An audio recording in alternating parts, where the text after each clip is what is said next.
My name is Jan Harzan. I'm the Executive Director for Mufon.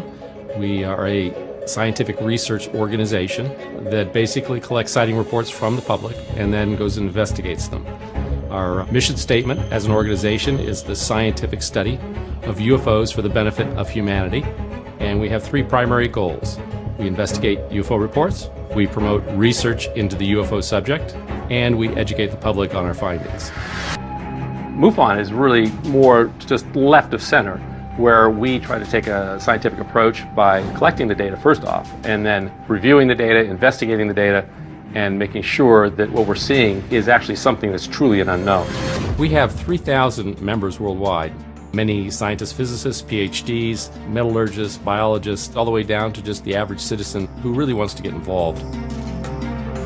Some of those have chosen to become field investigators, and they go through our field investigative training courses. They become part of the team in their state or country where they reside, and they actually get engaged in going out and meeting this phenomena head on.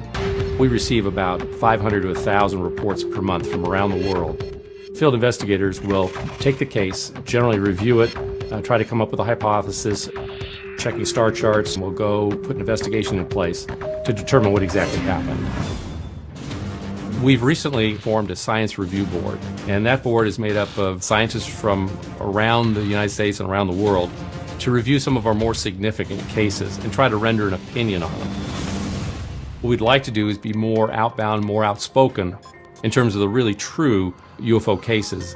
So Mufon is moving forward with this approach, and we'll be publishing papers in these different areas to allow the general public and even the scientific community to be able to be challenged by what we're finding. That's the strength of Mufon as an organization, is being really the truth seekers of the UFO field.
You folks to meet the actors who portray Travis and Mike in the film.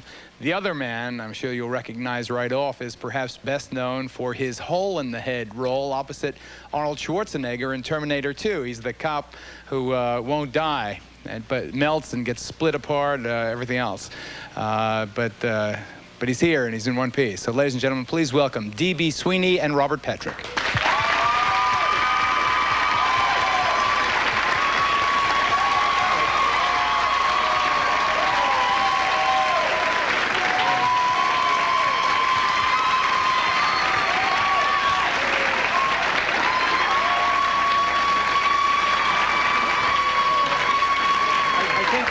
I think they like you. I think they like you.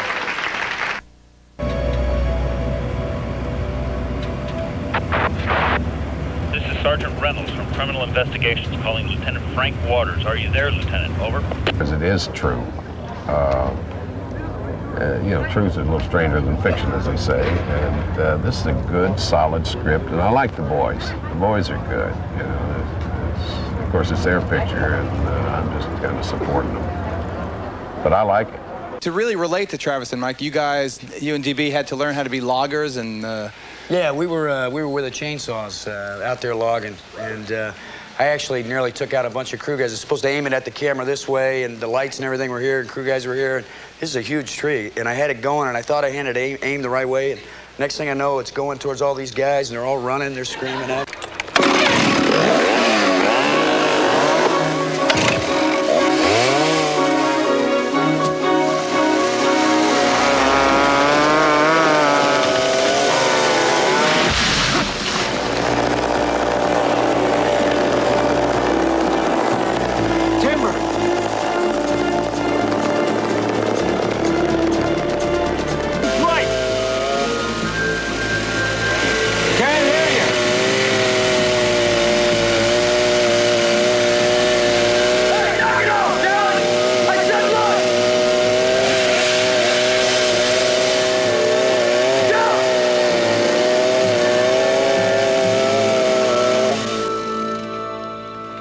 the whole energy of the cast came together pretty quickly. The first or second day we were in the room together, you could sort of look around and, you know, oh, there's Craig Sheffer, yeah, he's Dallas, and Robert Patrick was already well into his thing, and it fell together very nicely.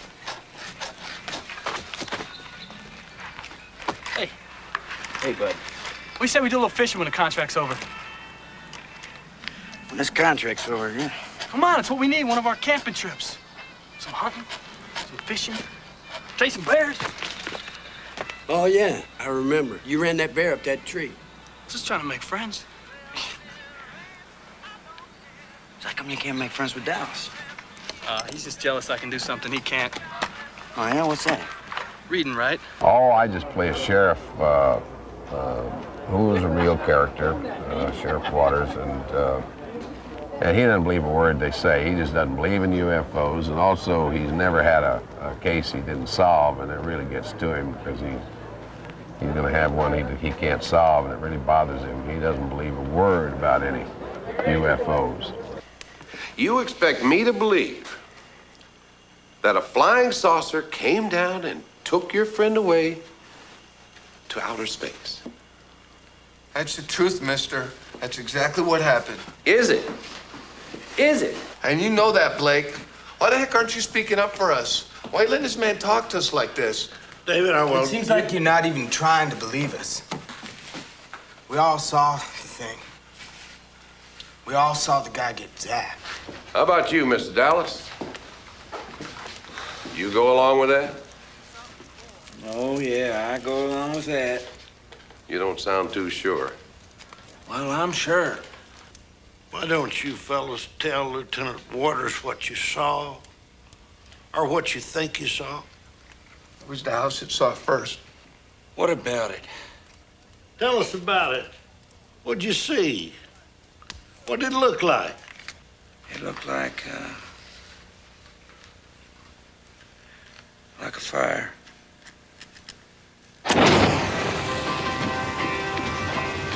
I won't be the guest of honor at the party tonight.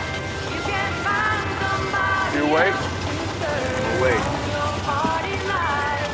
And I hope you have a good time. I hope they treat you right. I won't be the What in the hell is that? Stop, Mike! Stop the truck! Travis! Travis! You son of a bitch! What the hell are you doing? Get back in the truck, asshole! Travis, whatever were you thinking about, boy? Well, you'd have to know me back then. What, a hellraiser? Well, you know, I can explain what he did. You know, about three months before this happened, we had another little experience. He jumped out of the truck to chase a bear that ran across the road. And if you can explain that, you can explain this. I'm not like that anymore. It's just, You're not. you know, they're saying get back in the truck, and that was just kind of egging me on. Now, I was scared too, but.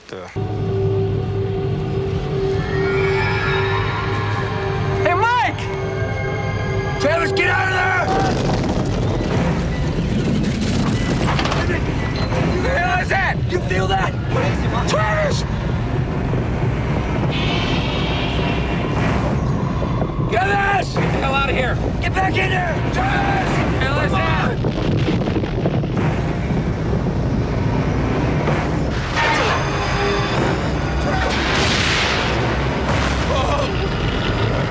He's dead! He's dead! He's dead! Oh my God! He's coming after us! It's gonna kill us! Come on, Travis! Stay down! Stay down! Everybody stay down! Yeah, it's an incredible experience playing these guys, I'll tell you. Some of these loggers came back. One did not. You did not. I played Your Travis character. Walton. Right. I see the UFO, I get out of the truck, and just after what we just saw, I get zapped by a bolt of light, and I'm knocked unconscious. The other guys think I'm dead, and they take off, and then Mike realizes I've left my best friend there, I gotta go back, and he comes back about 5 minutes later, and I'm gone without a trace. The other loggers did not know what had happened to Travis, right? Actually, we're all in the truck just going home from a work day. And we see it, we all see it. He wants to get a closer look and walks out underneath it. So the other guys that are with us in the crew cab, they all see it as well. Yeah. So we have like 6 witnesses. Right. And then as DB said, I go back with the guys and we look for him. He's gone. And in real life, this group went back and reported him missing, maybe even dead. Yeah. We knew he was missing. We thought he was dead. And we went back to the town and we explained to him what had happened. We knew that it was, you know, it's a wild story, but we're sharing it with them, and they didn't want to hear it. We've been telling you the truth since the beginning, and now we're ready to prove it. We'll take your damn lie detector test. You set it up, we'll be there. You go ahead. And if any of you got anything to say about me or my crew, you say it now. And you say it to my face. Are you saying, Phil, that all 7 of these people are lying?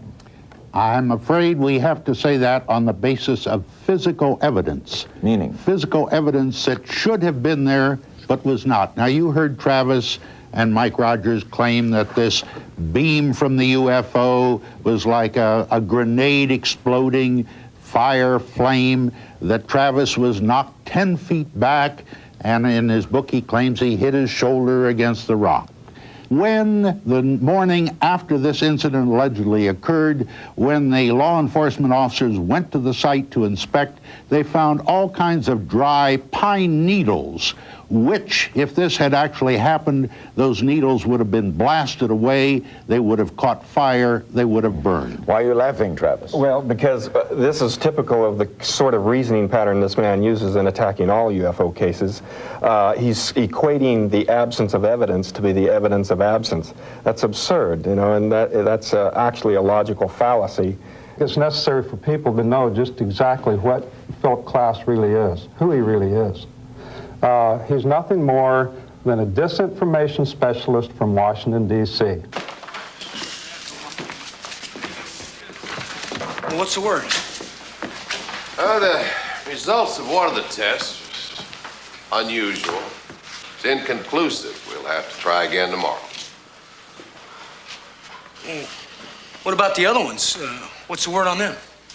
The process is still ongoing. We never discuss the results until all the testing is complete. Sorry, fellas. Come back down here in the morning, 9 o'clock sharp. No. What? I said no. Look, we did what we said we'd do. We came in here like guinea pigs and let you test us, but that's it. We've had enough. I ain't coming back again. You're saying that you're no longer willing to cooperate? That's all we do is cooperate. And all we get back from you is grief. Mike, we need a little bit of time on No, Frank, I'm sick of this shit.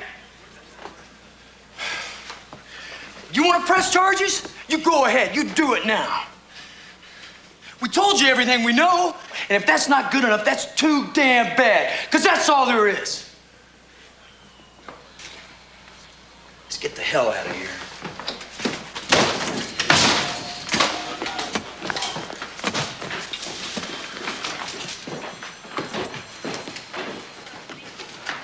What are you saying, son? Well, Blake, my charts don't lie. If you ask me, those boys are telling the truth. I think we can be rather certain that this incident occurred, that they're not lying. What they claim happened did happen, and it's not a hoax. The fact that I have to make the audience believe this extraordinary thing has actually happened to me, and if I can do that, it'll be a great victory for me, because it's not a matter of getting them to believe that your dog died or that your car won't start or that you broke up with your girlfriend. It's asking them to believe something quite extraordinary, you know, of biblical proportions. And that was what initially got my attention when I read the script, that central challenge of making, you know, we're not making a special effects supernatural movie, we're making a movie about ordinary people where something extremely extraordinary happens.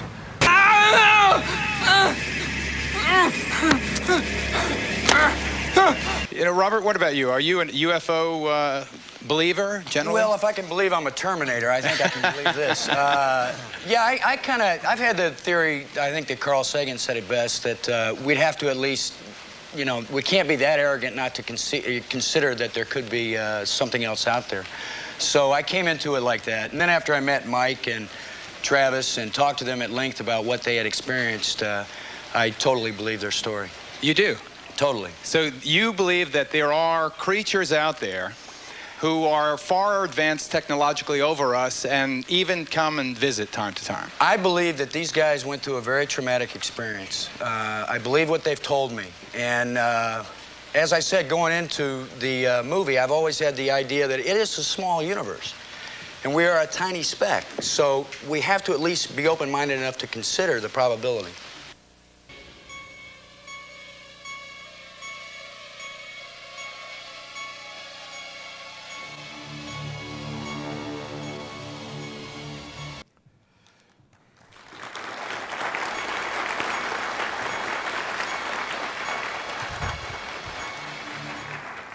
Well, thank you. Thanks for coming. How many people have seen the movie? Most of you. So probably most everyone realizes that they change things quite a bit. But I'm working on getting a remake of the movie with the hope to, tell it more the way it really happened. So toward that end, anybody that would like to write me a little email at my website, traviswalton.com, and say, in a short statement that they would like to see a remake, I'll put all these comments together with, hundreds that I've already received and bind them up together and take them to a producer and to emphasize the point that we'd like to have a more accurate telling. But there were things that were fictionalized and, condensed and simplified in the movie. And to a certain extent, that's understandable because, it's a very visual medium. And, even though in my book I go into all kinds of detail about exactly what happened, you can't have talking heads and you basically can't tell, you have to show. So they dramatize things that you would have to take a great deal of time to explain verbally, it's just a much better way to do it. For example, in the movie, there's a scene where the actor is held down with this membrane over his face and he's struggling to breathe through this. And although that didn't happen, it does a much better job of conveying to the audience the reason that I was experiencing so much panic, because nothing will generate more panic in you than not being able to breathe. And so, other simplifications like I had two brothers, Don and Dwayne, that were combined into one character in the movie named Dan. It's not accurate, it's not documentary, and it's not really intended to be. So those kinds of things are, acceptable. And in a future movie, there might be those sorts of things going on. But basically, what I'm really pushing for is to kind of pass on to people the kind of evolving awareness that I've had about what it really all meant in my own personal opinion and analysis. Right after it happened, I was so traumatized that, I was, only too willing to accept Hollywood's take on it as being, kind of a horrific, very negative experience, which it was. But in hindsight, perhaps not deliberately on their part. And so we worked till almost dark, and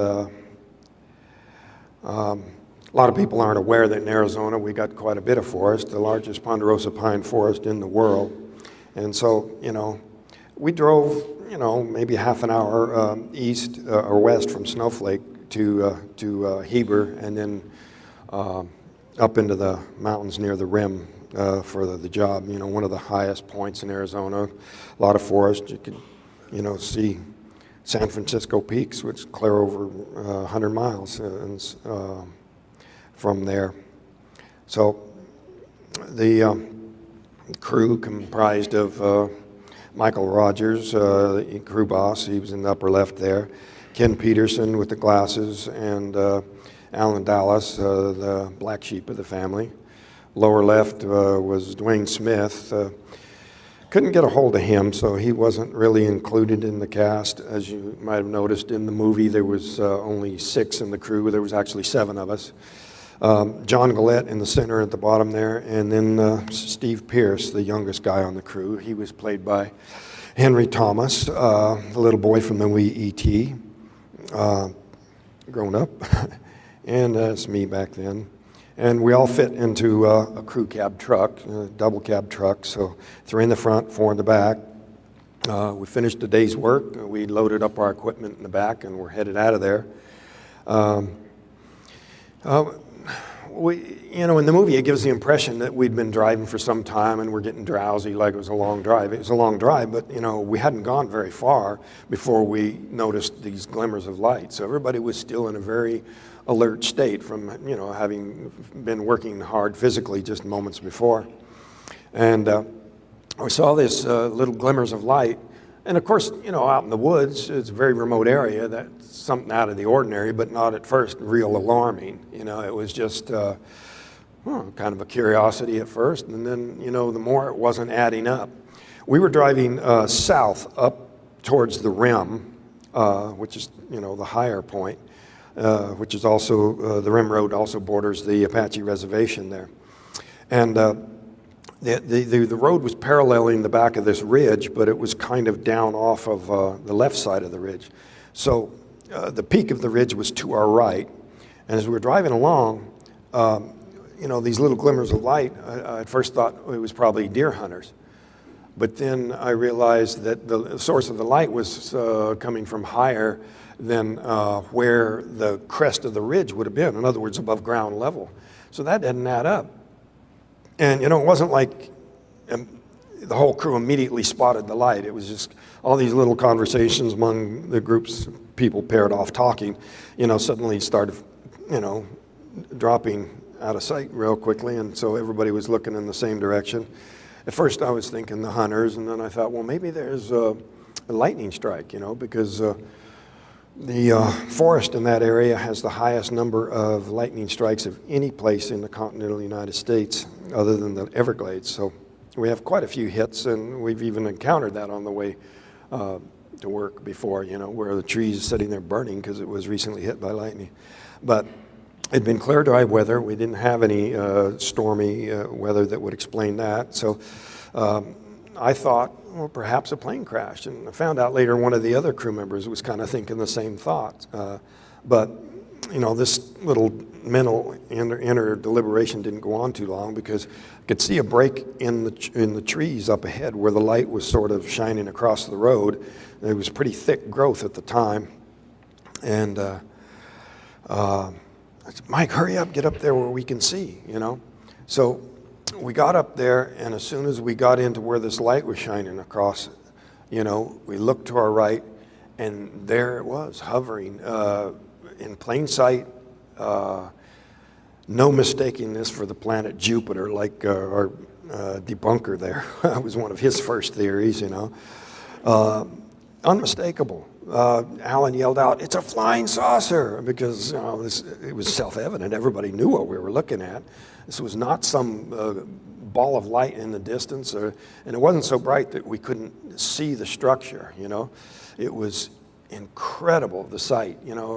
John was saying here. He spoke with me recently. He was one of the crew members sitting in the back there. He was saying that to him, it was like some fantastic sports car, it was smooth as glass. It was metallic in parts of it, and parts of it were glowing, but not so brightly you couldn't see the whole thing. And I had the impression that it was just going to be gone real quickly, and that was what I was thinking when I threw open the door and started towards it.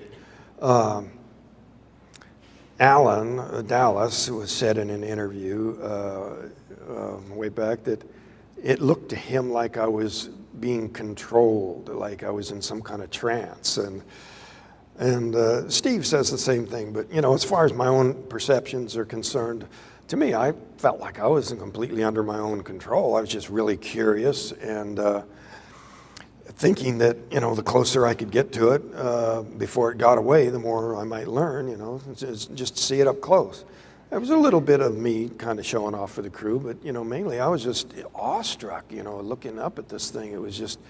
It just had the most awe-inspiring, the power of it, the crew said that they could feel the vibration in the truck, but the closer I got, the more scared I became and the more agitated the crew became, and they started yelling at me to get back in the truck. But I came to a point where there was a pile of logging debris and I couldn't really get that much closer. So I was looking up at it at about like a 45-degree angle. And I stopped just short of the pile, and they were really screaming and swearing at me to get back in the truck. And so, I turned to look at them, and it suddenly got louder and it started to move and rise up. And I was startled by that, so I jumped for cover. And the closest thing was this pile of logging debris. I got down behind a log that was sticking out there, and I was in a crouch there, and I was thinking, I'm going to jump up and sprint back to the truck. And they were really, getting pretty intense with saying, "Let's go, get out of there." And so I didn't really need to be told. I was thinking right then that I'd got myself in a real fix here, and I was kind of torn between staying hidden behind the log and just getting back in the truck and getting away from there.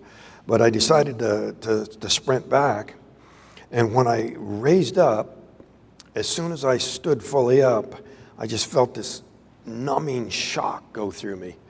Dwayne Smith, one of the guys on the crew, he later became an electrician. To him, he said it sounded like electricity. But in the police file, one of the men was quoted in the report as saying that it looked like a long blue flame, and the others described it as looking like a beam. But it was extremely powerful, they said, and they said the most incredibly bright thing they'd seen in their life. It lit up the night brighter than day. And they said it was like I stepped on a landmine. Like it just threw me back through the air. And they were talking amongst themselves, they said, about how, screaming back and forth, it killed him, he's dead, because the way my body went flying through the air, I initially described it as being like 10 feet, but Steve come back around here recently, the youngest guy on the crew, and he's insisting, no, it's more like 20 feet. But however it was, my body flew through the air, and the way I landed limp and wasn't protecting myself from the fall, that they just assumed, they just knew I was dead. He's dead. It killed him, just like they said in the movie. So it's entirely understandable that they would take off like that, Steve, he's always reluctant to admit that he was scared, or, he's trying to say that Mike took off and he wasn't one of the ones yelling, "Get us out of here." But, I'll go with the description of the majority that everybody screamed, "Get us out of here," And of course, Mike was responsible for the safety of the whole crew. They just seen somebody get killed, so I don't find fault with them that they didn't risk their own lives to save a dead body, So they took off and they nearly wrecked the truck, driving through the woods, just running over trees and whatnot. And they described, being fearful that they were being chased and in a real panic. And they finally, once they couldn't see the craft behind them anymore, and I wasn't following them, they jumped out and were yelling at each other about what to do. And they saw some deer hunters just, they were almost to the rim road, and they saw them passing by, and they had this idea, well, it's not safe to go back, we're unarmed, but, we could get some guns from these hunters. And because they already realized at that point they were going to have to go back. But so they went and tried to catch the deer hunters, and then they couldn't do it. But see, when Mike pulled over and he said, "All right, we got to go back and see if we can rescue him. Some of the guys said, no way, we're not going back there. Let's just go in, get some help, and but the older guys, Ken and Mike, said no. We got to see if we can help him. I mean, what if we're too late by going back to town first? So when Mike said, okay, the truck's going back, and anybody who really doesn't want to go can wait here. Nobody volunteered to stand alone outside the truck. Of course not. But in the movie, they had everybody getting out but Mike so they could preserve the murder mystery. What really happened when he went back? But they all went back. And I give those guys credit for that. That took a lot of courage, They were trying to do a rescue. There was no other reason to go back. It certainly wasn't curiosity. So they went back, and this is what the craft looked like, when I was up under it, looking upward. And the glow of it just, made a really strange look around. The light had just a weird sort of effect. But one comment they made later was that it seemed like something's about to happen.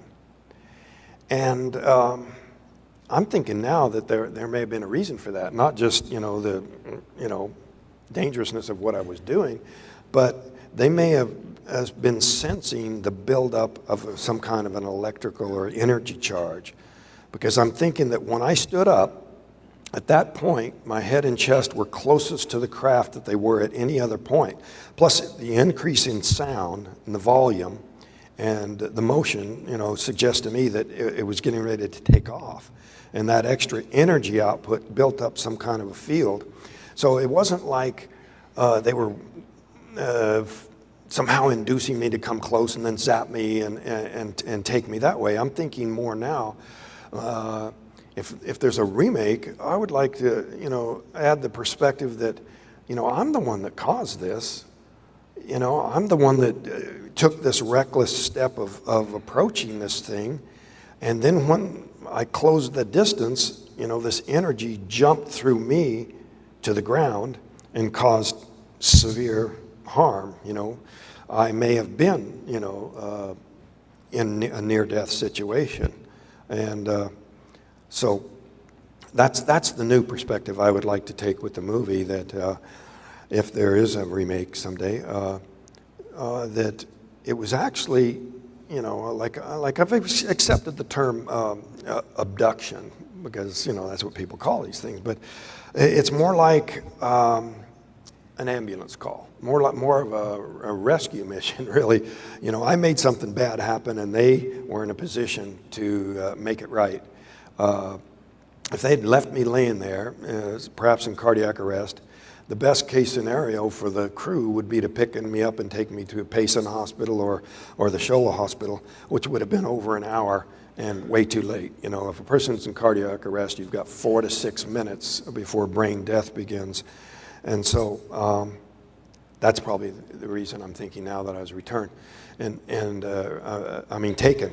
And the fact that I was returned at all, again, suggests, a less than malevolent motive on their part. I wasn't just dropped back in the woods where it happened, which I would have froze to death before I could get help. I was put back near town where I could get help. And Heber is not where I live, but it was the town nearest where it happened. And also, Heber is down in a canyon, a deep canyon, and there's some steep-sided rock walls out of there. So they were able to descend and deposit me on the edge of town where I could see, to go to where to go to get help. And yet they would not be visible from a distance at all.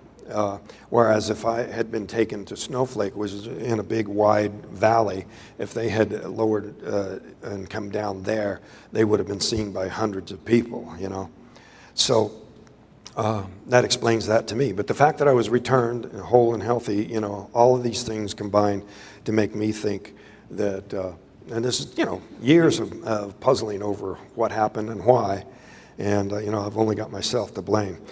But, but I digress. The movie, you know, really missed an opportunity. You know how Hollywood loves special effects. When they showed the beam coming on, it looks more like of a spotlight, and it just sort of picks the actor up and tosses him back. But what the crew described was much more violent than that.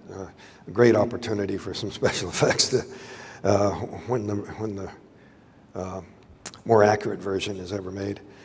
And so the crew proceeded into town. They called the law enforcement.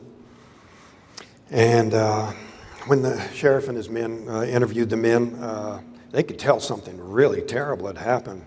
You know, when the crew had gone back to see if they could rescue me, they were unable to find me. They did see the craft leaving, and they described all this to the sheriff. You know, at one point, Mike, you know, fell to his knees and was crying, and he's not ashamed to admit that. You know, I'm not ashamed to admit how totally terrified I was. And Steve Pierce was still crying when they made it to the sheriff. So the sheriff and his men knew that something really terrible had happened, but they immediately became suspicious that there had been a fight and that I had been murdered, and so that they had just made up this cover story and to explain for why I wasn't ever going to be seen again. But Steve has always been very, very upset that I reported that he was still crying when they went to the sheriff. And he was only 17, you know, and it's no reflection on him or how tough he is or anything, but he's really had issues with that. He's, you know, to the point of denying that it happened. Right after my first book came out, he came over to my house and he wanted to fight about it. And so to this day, he tries to minimize how frightened he was. He denies that, you know, he was yelling for the boss to take off, and now he's trying to deny that he was crying. But I'll take the sheriff's men's word for it, and the rest of the crew, that, you know, they were in a very traumatized state. But the sheriff and his men suspected him of murder, and this pressure on the men continued throughout the search. Now, in the movie, they didn't go back that night, but in reality, half the crew did go back with the sheriff and his men. And so that, again, I give those guys credit for doing that, because, you know, they didn't know what they were up against and what they might run into. And, you know, the fact that the sheriff's men were armed was not that much help, you know. This was a very powerful thing. And so they went back and were unable to find anything that night. But there was a massive manhunt. You know, the sheriff organized a search, over 50 men on horseback, on foot, four-wheel drives. They had airplanes crisscrossing the area, helicopters, tracking dogs. You know, it was pretty extensive, and they were unable to find anything. The tracking dogs were unable to find any scent outside the clearing. You know, it just went from the edge of the road where I got out of the truck up to, you know, where I fell. And so, you know, some of the horses, they said, had behaved very strangely and bolted. So there was a lot of pressure in the community to try to explain it away. And so, you know, I think a lot of the locals were only too eager to believe that, yeah, well, this is murder or something else, you know, some kind of hallucination. So a lot of those stories were floating around, and the men were dealing with a lot of skepticism and the constant accusation that they had killed me. During the search, John Gillette was saying that the sheriff sent a deputy with each of the crewmen who just continually pushed at him all day. Come on, tell us what really happened. Who did this? You know, they were kind of pointing the finger at Alan Dallas. He was the black sheep of the crew. Had trouble with the law in the past, and so, you know, they were thinking that, you know, and I'd also had, you know, kind of a little mock fight with Alan. You know, I mean, we'd had a little dispute, and you know, but, you know, Alan was kind of a hothead. He'd come to blows with probably everybody on the crew, or nearly so, you know, and so he was kind of the prime suspect. And so when the sheriff brought in the state police lie detector expert, Alan was the one that was graded as inconclusive, but I got a hold of one of the reports from the police file years later, and in it said that Alan had basically told the truth. Now, with a polygraph test, you don't just go through the questions one time. They go through the exact same questions in the same order 3 or 4 times, so that if there's any kind of a reaction in there somewhere, they can exclude that as being some sort of a random thought passing through your head or something like that. If they get the same kind of intense reaction on all 3 or 4 points, that is significant that you're reacting to that one question. Well, he only went through the questions twice before he got in an argument with the examiner and cussed him out and stomped out. So that was the reason he was given an inconclusive, but why the police were basically given the conclusion privately that he'd told the truth. But all that was resolved by Alan being retested by the same examiner years later with better equipment, more modern methods, and the examiner, of course, having much more experience, and Alan and Mike passed again with flying colors, and I took a test from him. You know, at the time that the crew passed the lie detector test, the president of the American Polygraph Association said that the odds were over 1,000,000 to 1 that there could be that many tests on a single issue and there being any kind of an error. Because, you know, everybody knows polygraphs isn't 100%, but when you have that many people, 6 people on a single issue, the odds were 1,000,000 to 1. Well, now there's over 16 tests passed in connection with this incident, so I don't know what the calculation on the odds of a mistake being, but you know, I've passed 5 different tests from 3 different examiners, and the last one being just a couple of years ago, the last 2. But in the aftermath, even after the polygraph test, they just switched to other sorts of attacks, but I'll get to that as we go along here. After I was hit, I regained consciousness pretty slowly. I was in and out for a while. And I didn't know where I was at first. I was disoriented, in a lot of pain. And I didn't know where I was. I thought, and then I remembered approaching the object, and I thought, well, you know, the crew probably, you know, I was hurt, and they took me in to get medical attention. I thought I was in some kind of a hospital. I was on some kind of an operating table or raised gurney. There was a light above me, and but you know, because of the pain and the difficulty in breathing that I was having, I didn't want to move too much. I had this thing over my chest, and I didn't want to make it worse, and it did hurt more to move. So I was trying to hold still, but I could hear the sounds of movement around me, and my vision was really blurry, and it was even double vision for a while. But you know, I came to, got a little more clear as time went on. Like I said, in and out of consciousness. It's kind of like the pain itself would knock me out, but also the struggling to breathe. And one dispute that I got in with our chief debunker was he made this $1,000 bet that I had said I had been bleeding heavily, although there was no evidence of blood on my clothing. I said I was breathing heavily. And so he didn't pay off on the $1,000 bet like he did Stan Friedman. He made a bet and had to pay up. But anyway, that was the key source of my panic, is not being able to breathe, because, you know, when I could finally focus my eyes and I saw these creatures standing over me, I knew I was in no hospital. And so, you know, I just was instantly totally hysterical. And of course, this shot of adrenaline just gave me extra strength, and I rolled away from them, and this device that they had across my chest fell off.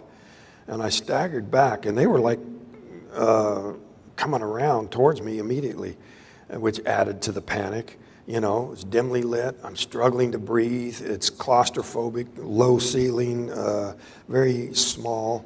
And I staggered back, and I bumped up against a shelf, a little bench there.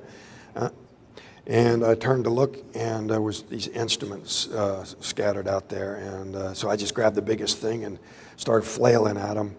And so they stopped, suddenly turned, and I'm going to move along kind of quickly here because we're running short of time. Okay, thank you. And so I went looking for a way out, and came to a room where there was some apparently doors, which I tried to open, operating some controls on the chair there. And that's when this human-looking being came in and led me out of there, and which I at first mistook to be just some kind of a rescue, where they were taking me, out of this craft to another part of this larger building or larger craft, to where, I thought I was finally away from these creatures. But then, they wouldn't answer me, and so I really started to resist, and they put me down on this table, and I started to really fight. My panic gave me a little strength. I was able to pull one hand free and get it under the edge of this mask they put over my face, but I wasn't fast enough, and I lost consciousness.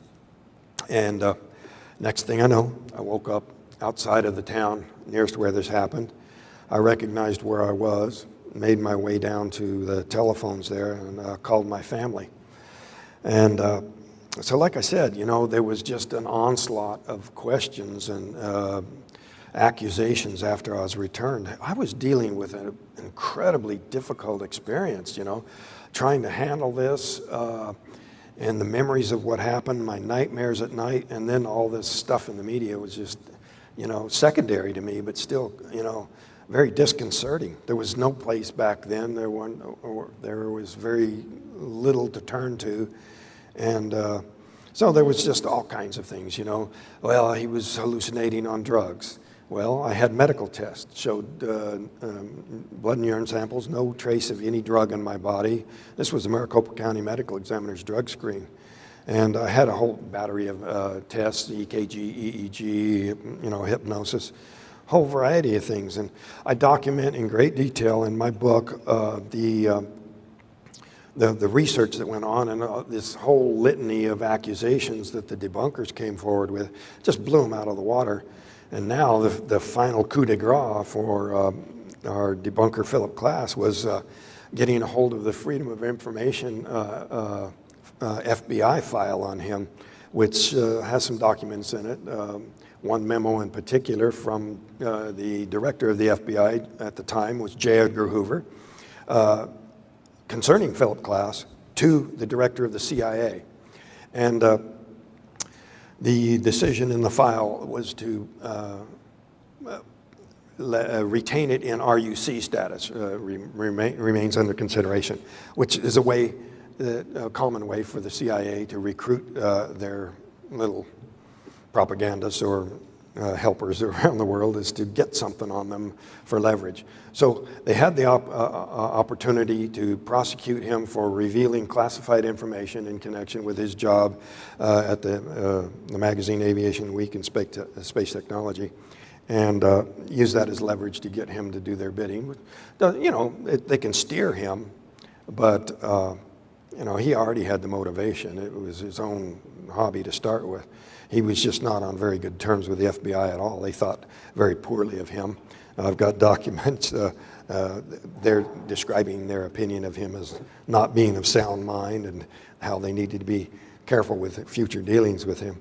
But, so much of the proof and evidence that has come out over the years, and I've meticulously, like I said, documented that in here, because for the record, I have not been shy about going to every single accusation they made and detailing how it was, totally not feasible or disproven in a variety of ways. Being able to show original documents where Philip Klass made a quotation where he actually eliminated the middle of a sentence in order to reverse the meaning of it. Just all kinds of really treacherous and duplicitous sorts of techniques. But Steve Pierce came around recently, and he details how, Phil Klass tried to bribe him, offered him $10,000 to deny the experience. And so for all those people who have gone online or called Steve Pierce up and tried to refute him, the law enforcement officer that took the message to Steve, backs it up, and there's all kinds of proof, including a tape recording of the bribe offer.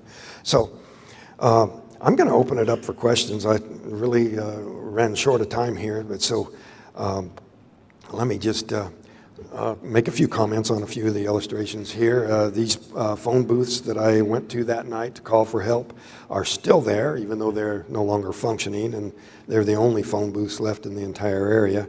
The phone company listened in on the phone call, so they knew that that was authentic, and therefore they became kind of a landmark there. It's still there in Heber, next to the Heber Tire Shop, which used to be next door to the to a service station, which is now a restaurant. But there's my brother who stood by me and helped me through those terrible days right after I was returned, and he passed away 2 years ago. Well, a year and a half ago, and I really miss him. He really saved my life, actually. The Aerial Phenomena Research Organization sponsored the investigation, the medical test. Dr. Harder here did the hypnosis. Leo Sprinkle reviewed the psychiatric exams that proved there was no transitory psychosis. I was interviewed by Dr. Jalen Hynek, and he made a press conference the next day that I was not hoaxing and had been falsely accused. And my nightmares, stayed with me for a long time afterwards, and it was those eyes boring into me that were so difficult to deal with.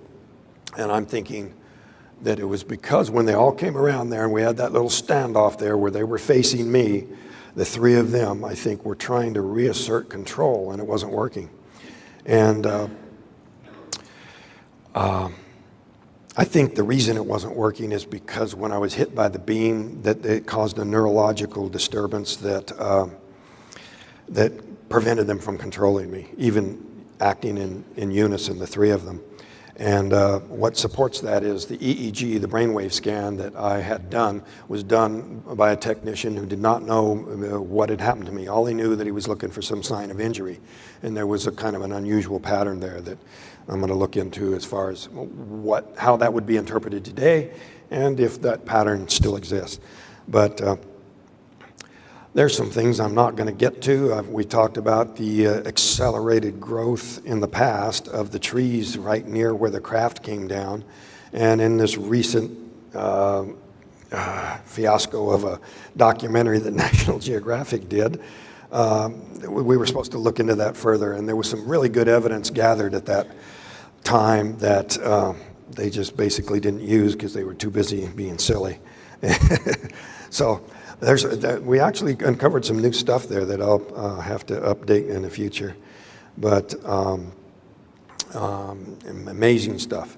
And here's a copy of the memo on FBI memos, and interesting stuff, But I'm going to go ahead and take questions. Okay. Superb summary of the details. I have one question.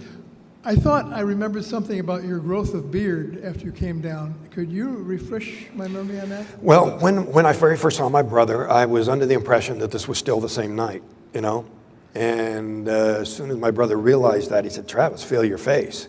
You've been gone for 5 days," which was quite a shock. But I had a 5-day growth of beard. So a lot of people were trying to explain that I could only recall such a short period because they thought there was some kind of speed of light time contraction sort of thing. But the fact that the date on my watch had changed and that I had a 5-day growth of beard kind of undermines that idea. And now, after finding out a little bit more about what Dr. Harder said after the hypnosis, there were other memories that have been blocked from me during the other 5 days. It's nice to see you. My question was about the trees and what evidence you could give us or what you found about the abnormal samples in the trees around the UFO. Well, when National Geographic came there, I'm going to try to reverse these slides back to where we were. I was hopeful, and they brought someone there that was supposed to take these samples and go to the lab and all that. None of that. They just that was an exercise in futility. But what we found was a stump there. The logging, see, the purpose that we were doing that day was cleaning up the previous logging contract on that Turkey Springs area.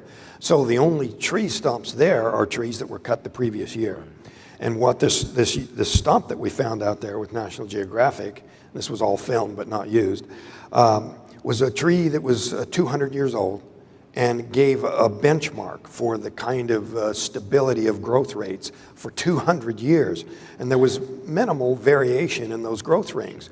So, you know, for the skeptics that wanted to say the reason there was accelerated growth and we had this rapid growth, it was just some kind of a weather fluke or something, that's not borne out by this tree ring thing that shows this stable growth pattern on that ridgetop at that exact location, which proves that these accelerated growth, 36 times the previous growth, fiber growth, was something quite anomalous. So. Cool. Well, good luck to you. I hope you get to do the movie again. Yeah, thank you.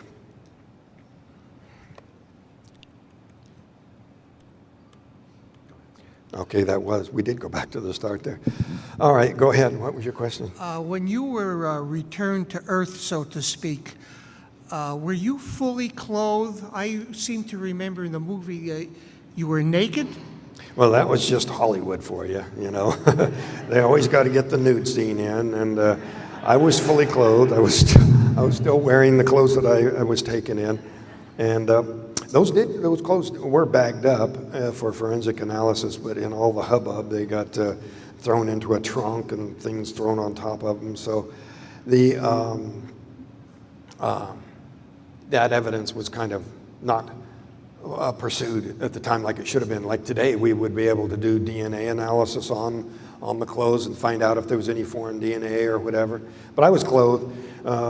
There was a scene that was filmed where I'm naked and I come upon this couple in a car and they're naked and they start screaming, and the crew said it was horrible. So it wasn't used, and it's a good thing. And did they indeed do a physical examination on you? I was taken to a doctor and given a thorough examination. Excuse me, I mean the creatures. Oh, well, you know, I regained consciousness in the middle of whatever was going on. There was all these instruments out there. You know, a lot of people call this a medical exam. But in light of my more recent interpretation that they were trying to revive me, I would go more along the lines that they were trying to repair the damage that had happened to me when the beam hit, rather than, you know, tinkering with me like dissecting a frog or something. You know? Okay, thank you very much. Okay.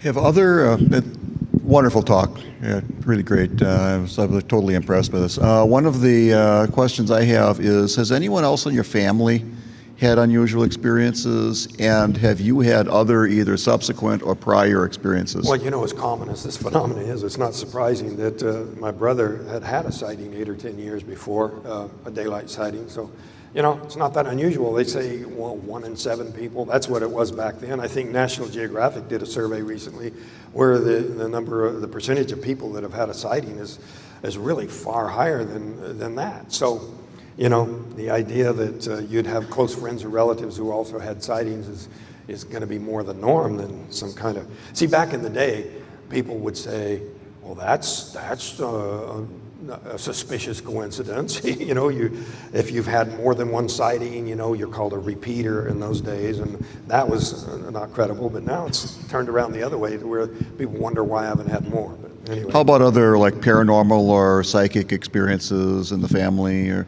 Well, you know, I'd rather not get into that. You know, I'm sorry? I said I'd rather not get into that. Okay. There's that probably answers part of my question. Okay. Thank you. Yeah, thanks. Hi, Travis. Do you recall when you were on board the craft itself, were there several different types of creatures or entities? Yeah, and like was there any type of... of... there were these alien-like creatures that you saw. So some humanoid type? Yeah. Well, see, humanoid means 2 arms, 2 legs, and a head, and that kind of thing, a humanoid. But human-looking would be these other beings that, I at first took to be humans who were there to rescue me, but were probably, very similar-looking beings. Some people call them Nordics, but, there was some differences in them that weren't quite right, something a little odd. Do you recall any type of communication between you? It was one-way communication, me screaming like a maniac and them not answering anything. Thank you. It's going to be the last one, Travis. Hi, Joe Travis. I've seen the beings that you've encountered, like predicted a couple different ways, shown a couple different ways. I was wondering if you were familiar with the Lloyd Pye Star Child skull, and if this has any... I've heard about that, and you know what? I've been remarking recently that there's been a pronounced tendency for investigators to lump all the creatures that have large eyes, bald heads, smaller creatures, whatever, into one category they call the grays. And I think that, rather than explaining the variations in descriptions as being, witness error or something like that, I think that people are just jumping to the conclusion that these are all the same race from a single place. I think it's more likely that they're lumping into one category creatures that probably came from entirely different planets and that aren't related in any way. And, in support of that, we have on this planet animals that look very similar that are not related at all. You have a sugar glider in Australia, which is actually a marsupial, and we have a flying squirrel in this country, and totally evolved along totally separate lines, except in a similar environment. Your pictures that you had up on the screen were pretty much the, gray aliens that you see. Is that what you saw? That term didn't exist back then, and one major difference was they had eyes that blinked, which is also something that Betty Hill and some others have reported, but then, these black obsidian-like eyes, people just call them all grays, like there's just these few basic types. And I think probably it's just our own obliviousness to subtle differences and distinctions that actually exist. And so, even the term alien agenda is a misnomer. I would say alien agendas in the plural. Same thing with government agenda, They probably have a number of purposes and a number of reasons that they would try to suppress this or deny it. I thank you all for coming and for listening. I appreciate it.